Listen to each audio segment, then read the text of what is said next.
Hey friends! So in our decluttering frenzy this past week, I have found kind of a neat discovery. On a bookshelf in our bedroom, I found this old scrapbook that I put together in 2004. Jason and I had just read The Success Principles from Jack Canfield, one of the best books ever, and we were inspired to kind of do like that dream board type thing, and I ended up putting mine into a book format so I could look at it at night before I went to bed. And as I found it, I'm like, oh my gosh, I haven't looked at this in years. And as I looked through it, I realized why. Everything in this book has come true. Everything from owning a home to having our business take off to having a child, some health goals. I mean, it was pretty cool. I was like, I had chills when I was looking through it. I'm like, oh my gosh, everything came true. Jack Canfield was right. But it's pretty amazing. So I got inspired this week to make a new vision list because unfortunately that's the last one I've made that was, put something I really put out there back in 2004. So it was overdue for sure. So last night when Jason took Lucy on their date night, quiet house, I sat down with the laptop, put some weepies on, and just had an awesome hour or two just putting visions down. I thought I was going to come up with like, five, six, maybe 10. And in the end, I came up with 45.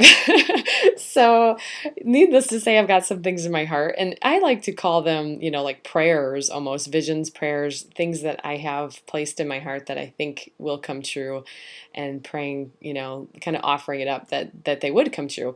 If you're like the secret type philosophy, putting out into the universe, like all of the good vibes that come with that, however you define it, it's a super positive experience. So I hope that, you would take some time to do that. Let me share a few of the things that I wrote in here with you because I think that it's just kind of neat to hear what other people have on their list, okay? Some of you know that Lucy was born at a birth center with midwives, which we had an awesome experience for. And so this time around, we're doing a home birth, and there's a lot of controversy with home births. We're very aware, believe me. So if you're going to leave a comment, we are aware of the risks. But the vision I have for this goes like this, okay? The home birth went 110% smoothly. The pain was tolerable / minimal, and the experience of being at home was awesome. Labor and pushing went fast, and before you knew it, or we knew it, I was nursing a happy, healthy baby with absolutely no nursing complications, which would be huge compared to how things went with Lucy. In many ways, this baby's birth and post-birth experience was totally different from Lucy's.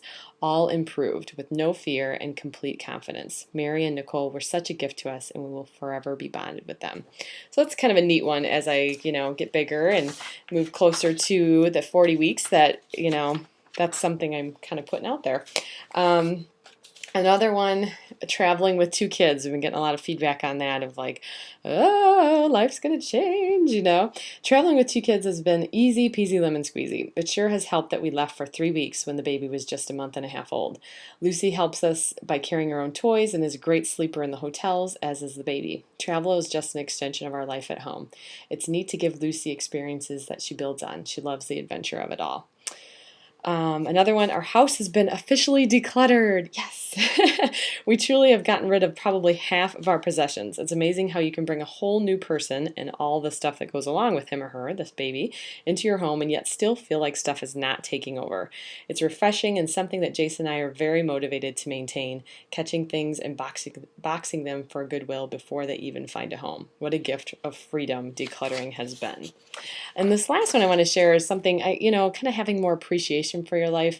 I said, I have embraced appreciation for my life on a whole new level. I adore every aspect of my life and feel so grateful for the blessings that God has bestowed upon me. I savor the details and know that His hand is guiding us to each new chapter. No matter what the next chapter holds, I know that I will be blessed. So I have to say I'm very excited. My goal is to read this probably a couple times a week before bed.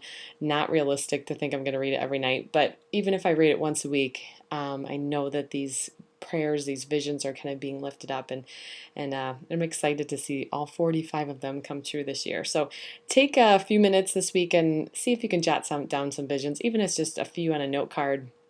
Any step towards this will be huge gains in the end.